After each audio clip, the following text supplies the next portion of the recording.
శ్రీరామదూత హనుమాన్, శ్రీరామదూత హనుమాన్, శ్రీరామదూత హనుమాన్, శ్రీరామదూత హనుమాన్. దైవానుగ్రహం ఉన్నవాడు శోకమునందు కూరుకుపోతున్నప్పుడు మళ్ళీ ఉపశాంతి కలుగుతుంది, ఆలోచన మారుతుంది. అథమా చారు సర్వాంగీ రక్షితస్యానిలేచన ననశిష్యతి కళ్యాణీరగ్నిరగ్నౌ ప్రవర్తతే. అగ్నిని కాల్చగలిగిన అగ్ని నా తల్లి. ఆ తల్లి ప్రార్థన చేసి ఉంటుంది, అందుకే కదా నా తోకకి పెట్టబడినటువంటి అగ్నిహోత్రం కూడా చల్లబడింది. అగ్నిహోత్రాన్నే చల్లబరచగలిగినటువంటి తల్లి, అగ్నిని కాల్చగలిగిన అగ్ని ఆవిడ పాతివ్రత్యం. అటువంటి తల్లిని లౌకికమైన అగ్ని కాలుస్తుందా? నా తల్లికి ఏమై ఉండదనుకున్నారు. వెంటనే దేవతలకు శుభవార్తలు చెప్పేటటువంటి చారణలు అనేటటువంటి గాయకులు ఆకాశంలో వెళ్ళిపోతూ చెప్పుకుంటున్నారు. ఏమి ఆశ్చర్యం! మహావానరుడైనటువంటి హనుమ లంకాపట్టణానికి వచ్చి అగ్ని సంస్కారం చేశారు. లంకంతా కాలిపోయింది, బురుజులు పడిపోయాయి, కోటలు కాలిపోయాయి, మేడలు కాలిపోయాయి, ఇన్ని కోట్ల మంది మరణించారు. విచిత్రం, ఒక్క శిశుపావృక్షం కానీ సీతమ్మకి కానీ ఆపద కలగలేదు, అగ్ని చెలకలేదు సీతమ్మని. సీతమ్మ అలాగే ఉంది అని చెప్పుకున్నారు, మహాసంతోషాన్ని పొందారు. ఒక్కసారి దూకిక్కడి నుంచి దూకారు. అశోకవనంలోకి వెళ్ళి సీతమ్మ ముందు నిలబడ్డారు. అమ్మా నువ్వు క్షేమం కదా తల్లి, నిన్ను ఇలా చూశాను, మహాసంతోషం అమ్మా, నాకు అనుమతి ఇప్పించు, బయలుదేరుతానన్నారు.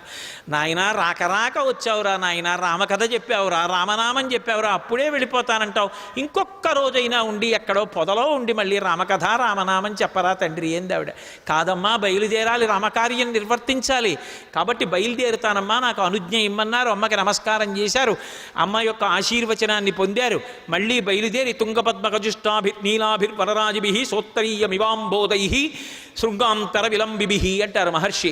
ఇంటికి ఎవరైనా పెద్దలు వచ్చారనుకోండి, ఉత్తరీయం వేసుకుని స్వాగతం చెప్పాలి. అలాగే మనం ఎవరైనా పెద్దల ఇంటికి వెడుతున్నాం అనుకోండి, భుజం మీద ఉత్తరీయంతో వెళ్ళాలి, ఉత్తరీయం లేకుండా వెళ్ళకూడదు.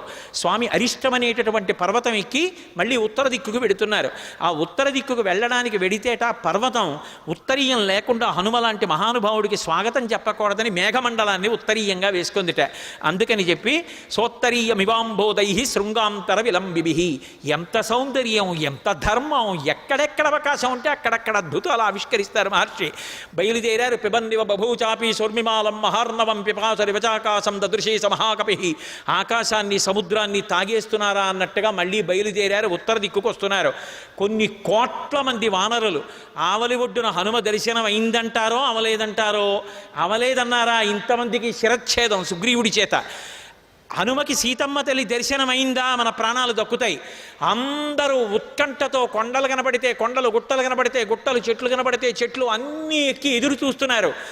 అక్కడి నుంచి చూశారు, అంత దూరంలో నలుసుల్లా కనపడుతున్నారు తన వాళ్ళు. ఒక్కసారి మహానాదం ఒకటి చేశారు, వినపడింది వానరులకి. అందరూ పరిగెత్తుకుంటూ పెద్దవాడు జాంబవంతుడి దగ్గరికి వచ్చారు. అంత పెద్ద మహానాదం చేశాడు మనవాడు, ఏమిటి దాని అర్థం? సీతమ్మ దర్శనం అయిందా అవలేదా అన్నారు. అంటే జాంబవంతుడు అన్నాడు, సర్వదా కృతకార్యోసా హనుమాన్నత్ర సంశయ నహ్యస్య కృతకార్యస్య నాద ఏవం విదో భవేత్. హనుమని నమ్మి ఒక పని చెప్తే జరగకపోవడమా? ఆయనని నమ్మి అప్పచెప్పాం, అయిపోయింది పని, అందుకే మహానాదం చేశారు. సీతాదర్శనం అయిపోయిందన్నారు. ఒక్కసారి ఆకాశంలో అందరికీ కనపడ్డారు. దృష్ట్వా సీతేతి విక్రాంత సంక్షేపేణ నివేదయత్ నిశసాజత హస్తేన గృహీత్వా వలినస్సుఖం. సీతమ్మ చూడబడెను అని ఒక్క మాట అన్నారు. ఎందుకని? చూశాను అని ముందు అనలేదు.